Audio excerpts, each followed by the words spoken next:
제15장.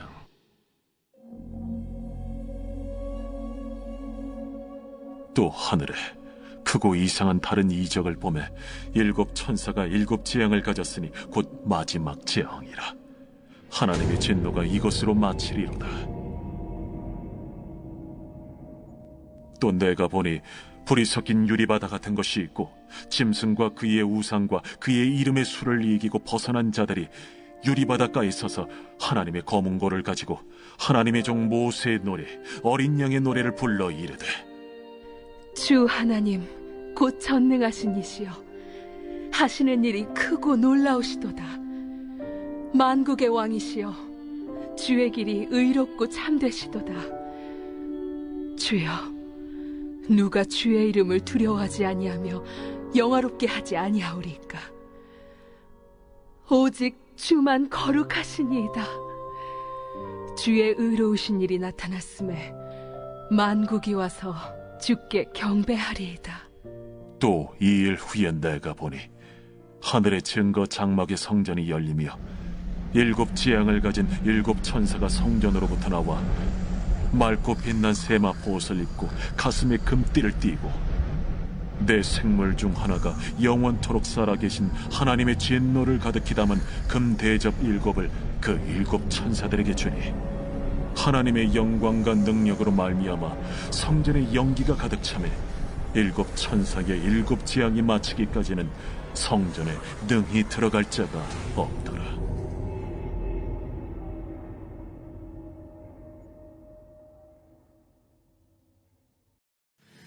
우리 그리스도인들이 이 땅을 살아가는 삶의 방식에 관하여 말씀하면서 성경은 우리가 영적인 존재인 고로 영에 속한 삶을 살아야 한다는 것에 관해서 분명히 말씀하고 있습니다.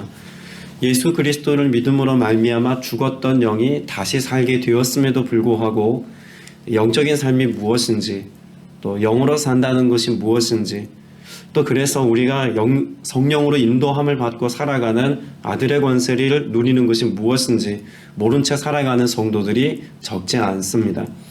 믿음의 삶을 산다는 것은 단지 신앙행위를 한다는 것이 아닌 것이죠. 단지 교회에 속하여서 교회 생활을 한다는 것도 역시 우리의 믿음의 삶을 정의하고 설명하기엔 충분하지 않습니다. 그리스도인의 삶은 반드시 영적 존재로서의 삶을 살아가야 한다는 것을 분명히 성경에 가르쳐주고 있습니다.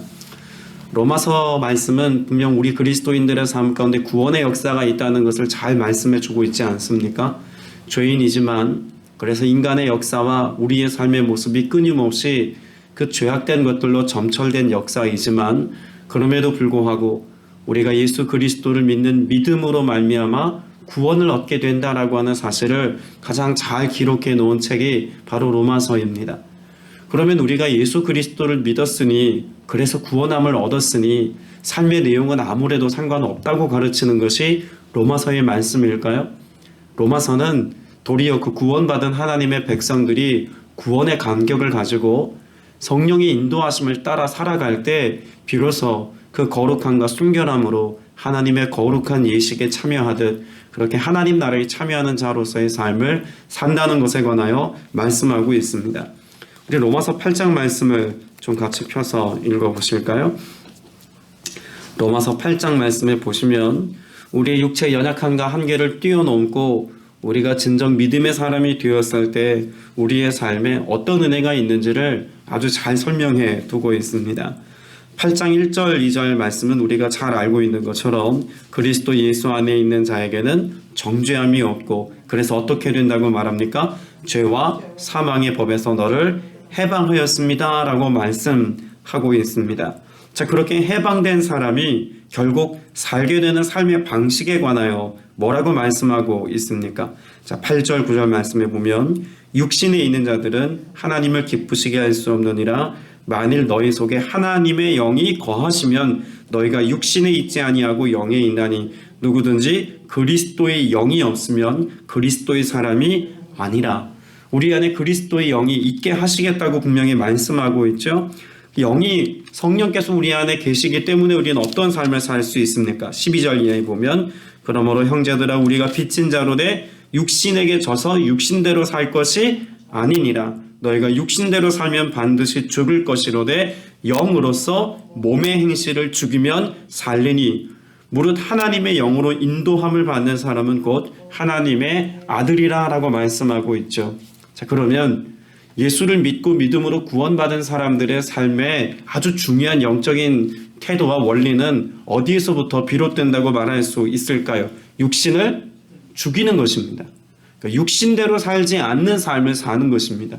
우리가 육신의 문제를 어떻게 해결받고 정욕의 문제를 어떻게 해결받고 믿음으로 거룩함과 순결함으로 구별됨으로 살아갈 수 있을까요? 여러 가지 많은 방편과 방법들을 이야기할 수 있겠습니다만 성경이 우리에게 명시하고 있는 단 하나의 중요한 핵심 가치는 영으로서 몸의 행실을 죽이는 것입니다. 이것 외에 다른 여러 가지 수단과 방법은 아주 제협적이거나 부분적인 것일 수밖에 없습니다. 구약의 백성들의 역사를 왜 실패의 역사라고 말하나요? 그들은 율법과 그들의 신앙 전통을 가지고 육신이 아닌 영적인 삶을 살려야 했습니다. 이것이 제대로 되지 않으니까 율법의 조항들을 더 무수히 많이 붙여서 스스로 거룩함의 지경에 이르기 위한 노력과 수고로움은 하지만 그럼에도 불구하고 율법과 전통이 그들의 삶의 수고로운 그런 노력만큼이나 거룩함에 이르게 하는 이유가 되지는 못했습니다. 예수 그리스도께서 이 땅에 처음 오신 이유와 목적이 무엇입니까? 우리의 죄의 문제를 해결하시고 구원받은 하나님의 자녀가 되게 하시려고 하는 그 거룩한 하나님의 열정이 육신을 입고 예수 그리스도를 이 땅에 오게 하신 것 아니겠습니까? 그리고 예수 그리스도께서 마지막으로 이 땅 가운데서의 사역을 완성하시듯 십자가 위에서 다 이루었다고 말씀하시고 난 뒤에 제자들에게 나타나셔서 무엇을 당부하셨습니까? 성령을 받으라입니다. 성령으로 세례를 받아서 그 마음의 성전을 새롭게 짓듯 새 마음을 가지면 우리의 삶 가운데 어떤 은혜가 있다는 것을 말씀하나요? 성령께서 우리 안에 충만하게 임재해 계셔서 육신대로의 삶이 아니라 영에 속한 삶을, 그래서 하나님의 자녀 권세를 누리는 삶을 살게 하시겠다고 분명히 말씀하고 있는 것입니다. 오늘 저와 여러분이 예수 그리스도로 말미암아 구원받고 하나님 나라의 상속자가 되어서 아들의 권세를 누리는 삶을 살려면 우리는 분명 영에 속한 삶을 살아야 할 줄로 믿습니다. 고린도후서 6장에서 분명히 그래서 우리에게 말씀하고 있지 않습니까? 보라, 지금은 은혜 받을 만한 때요, 구원의 날이라고 말씀하고 있습니다. 은혜를 받고 구원을 받는 그 놀라운 하나님의 은총의 역사는 다른 때가 아닙니다. 지금입니다. 오늘 주님의 그 은혜를 갈망하고 믿음의 고백을 가지고 나아가는 자들에게 이와 같은 하나님의 은총과 은혜가 있다는 것이죠. 예수 믿고 구원받는 것, 이것으로 끝나는 것이 아니라 구원받은 하나님의 백성들을 거룩하게 하시고 구별되게 하셔서 세상 가운데 예수 그리스도께서 빛이 되어 오셨던 것처럼 우리들 또한 빛을 발하는 삶을 살게 하시는 은총과 은혜가 예비되어져 있다는 것을, 그리고 그 은혜가 지금 누리는 것임을 분명히 성경은 우리에게 약속해 주고 있습니다. 오늘 우리가 읽은 요한계시록 15장 말씀은 그런 점에서 어떤 사람들의 노래라고 말할 수 있을까요? 영으로서 몸의 행실을 죽이고 육체의 정욕과 안목의 정욕과 이생의 자랑을 따라 살아가지 않았던 세상을 이긴 믿음의 강자들, 믿음의 승자들의 노래가 가득 담겨 있는 곳이 바로 요한계시록 15장이다 라고 말할 수 있습니다. 1절 말씀에 보면 하늘에서 크고 놀라운 또 다른 표징 하나를 보았습니다 라고 기록하고 있죠. 여러분, 요한계시록 14장에서 하나님께서 다시 한번 천상의 모습을 보여주시고 마지막 심판의 때 어떤 일이 일어날 때 그 심판 앞에서 두려워하지 않을 것을, 그리고 하나님을 온전히 예배하고 경배하는 삶을 살아가는 그 은혜의 역사가 우리에게 여전히 있음을 분명히 계시하셨습니다. 그리고 15장에서는 이제 마지막 하나님의 심판이 크게 임할 것에 관한 말씀을 기록하고 있지 않습니까? 그래서 1절 중반부에 보면 마지막 재난이었습니다. 하나님의 진노가 그곳으로 끝날 것이기 때문입니다 라고 말씀하고 있는 하나님의 마지막 진노가, 마지막 심판이 기다리고 있음을 기록합니다. 자, 그런데 뭘 보았다고요? 표징을 보았습니다. 여기 표징이라고 하는 단어는요, 이 부정적인 의미, 두렵게 할 만한 그 어떤 심판에 관한 메시지라기보다는 하나님의 영광의 역사, 하나님의 은혜, 하나님의 베푸신 하나님의 권능과 기적의 일들을 나타낼 때 늘 사용되던 단어입니다. 근데 왜 이와 같은 심판의 날에 이 표징이라고 하는 혹은 표적이라고 말하는 하나님께서 행하시는 위대한 일들을 나타낼 때 쓰는 단어를 사용했을까요? 여러분, 마지막 때에 마지막 심판의 역사는 결국 무엇을 우리에게 가져다 주기 때문에 그렇습니까? 그리스도인, 예수를 믿는 믿음의 사람들에게는 대역전의 역사요.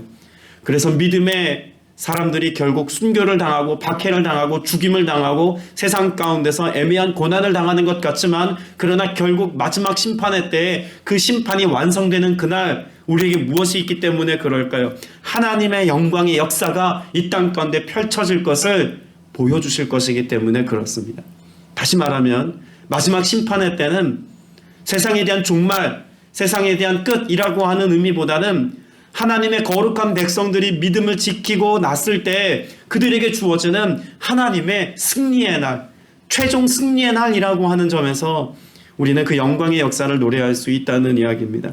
이 표징이라는 단어는 그런 점에서 이 땅의 역사가 끝나는 그날 하나님께서 우리에게 나타내기를 원하셨던 그 공의가 온전하게 성취되어지고 드러나는 날이라고 말할 수 있을 것입니다. 자, 2절 말씀에도 보세요. 나는 또 불이 섞인 유리 바다와 같은 것을 보았습니다. 여러분, 유리 바다는 무엇을 나타내는 말이냐면 하나님의 영광입니다. 하나님의 영광이 가득한 그 유리 바다인데 그 하나님의 영광 속에 무엇이 있습니까? 불이 있습니다. 하나님은 영광 중에도 불을 품고 계십니다. 무슨 의미일까요? 이 땅 가운데 하나님께서는 사랑으로 역사하기를 원하십니다. 하나님의 백성들에게 공의와 정의와 사랑을 나타내셔서 믿음의 백성들의 삶 가운데 하나님의 역사가 일어날 수 있도록 주님께서 그들의 삶을 보호하시고 돌보십니다. 또 이 세상 가운데도 보편 은혜가 있고 또 모든 인류가 누릴 수 있는 그런 일반적인 은총이 있어서 믿든 믿지 않던 하나님께서 이 땅 가운데 창조하신 것들을 누릴 수 있는 그런 보편적인 은혜의 것들도 다 누리게 해 놓으셨습니다. 그러나 세상이 보지 못하는 것이 있습니다. 그런 하나님의 자비의 역사, 그런 하나님의 그런 은혜가 이 땅 가운데 충만하게 임하여 있고 죄악이 관영한 세상 가운데도 하나님이 여전히 이 땅의 역사를 붙들고 있지만, 그러나 하나님께서는 무엇 하신다는 겁니까? 이 땅 가운데 불로 심판하시는 공의와 정의를 갖고 계신 하나님이시라는 겁니다. 그리고 요한계시록은 바로 그와 같은 하나님의 공의와 그 정의가 이 땅 가운데 성취되어지는 그날이 있을 것이다라고 하는 것을 말씀하고 있는 것이죠.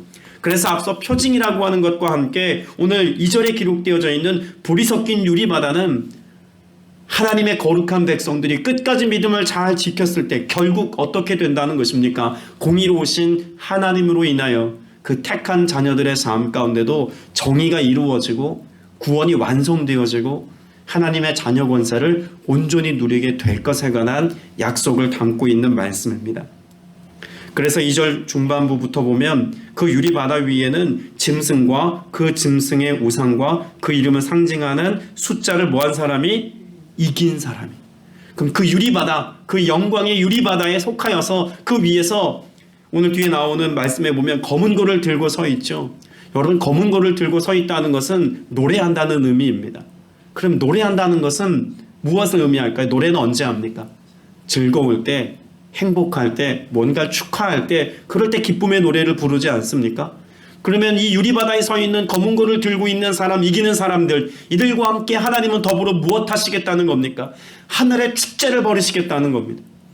여러분, 세상에서 우리가 고통을 당하였으나, 세상 가운데서 죽임을 당하였으나 끝까지 믿음을 지킨 자들이 하나님께서 그 영광의 유리바다 가운데서 베푸시 그 천국 잔치에 우리를 초대하셔서 그 영광과 임재의 자리에 우리를 서게 하시겠다는 것이 요한계시록 15장이 우리에게 보여주는 은혜의 장면인 것입니다. 그리고 노래하죠. 3절에 노래를 부르고 있습니다. 주 하나님, 전능하신 분, 주님께서 하시는 일은 크고도 놀랍습니다. 만민의 왕이신 주님, 주님의 길은 의롭고도 참되십니다. 여러분, 이 3절의 노래는 마치 무엇과 같다고 말씀하고 있냐면 모세의 노래라고 말합니다. 여러분, 구약과 신약이 전혀 별개의 것인 것처럼 보이지만 결코 그렇지 않습니다. 구약의 역사는 결국 신약의 모형입니다. 그러니까 구약의 모습 속에 신약의 내용이 다 담겨 있다는 것이죠. 자, 그런 점에서 보자면 이스라엘 백성들에게 하나님께서 말씀하신 가장 중요한 주제가 있다면 무엇일까요? 그들의 하나님이 되시고 이스라엘 백성들을 출애굽하셨을 때 하나님께서 출애굽의 역사를 통해서 결국 온 땅과 온 민족과 온 열방 가운데 하나님이 이루려고 하셨던 가장 강력한 메시지 뭐였을까요? 구원입니다. 그 구원을 이루시겠다고 하는 것을 하나님께서 출애굽의 역사와 출애굽의 여정을 통해서 우리에게 말씀해 주시고 보여주시고 가르쳐 주신 것이죠. 그래서 구약 출애굽의 역사 속에는 하나님의 구원 계획과 비밀한 것들이 가득 담겨 있습니다. 출애굽의 모든 여정도 그렇고 출애굽하기까지 하나님께서 그 성막 가운데 임재해 계시고 성막에 있는 기구와 그 모든 성막의 의미 하나하나까지 하나님의 임재와 하나님께서 이루려고 하시는 구원의 역사, 예수 그리스도의 오심과 예수 그리스도의 나심과 예수 그리스도의 죽음과 예수 그리스도의 부활과 예수 그리스도의 다시 오심의 의미까지 그 모든 성막 속에 다 담겨져 있는 의미입니다.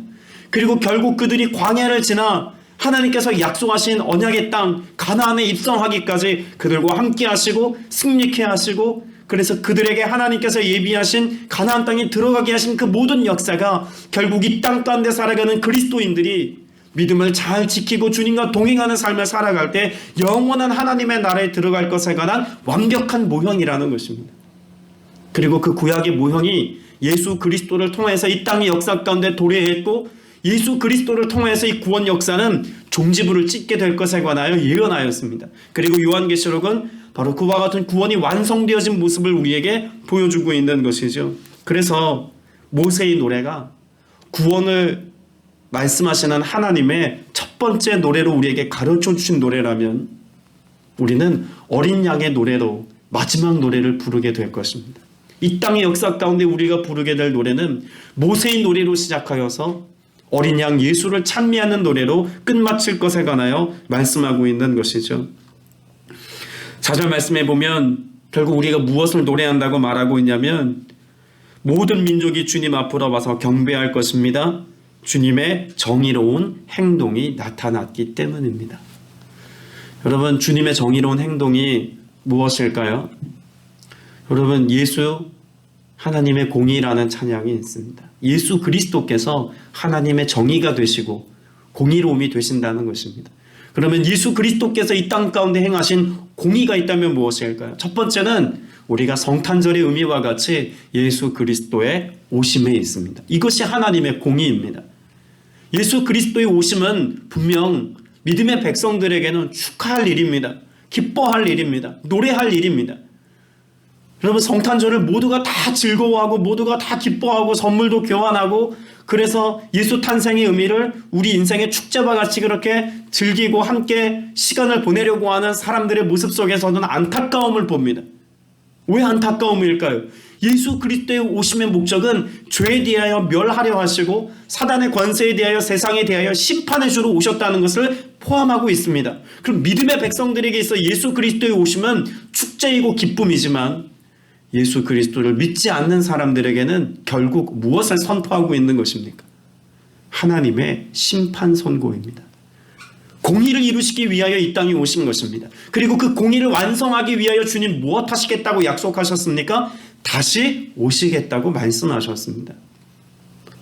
예수 그리스도의 초림, 예수 그리스도의 재림, 이 모든 것은 하나님의 공의를 포함하고 있다는 점에서 사실 믿지 않는 자들에게는 두려움의 날일 수 있다는 것을 모르는 것이죠.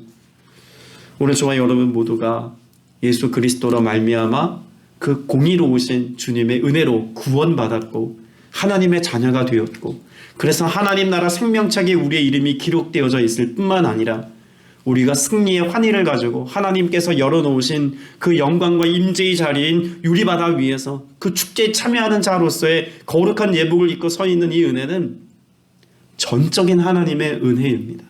그 은혜를 우리에게 허락하셨습니다.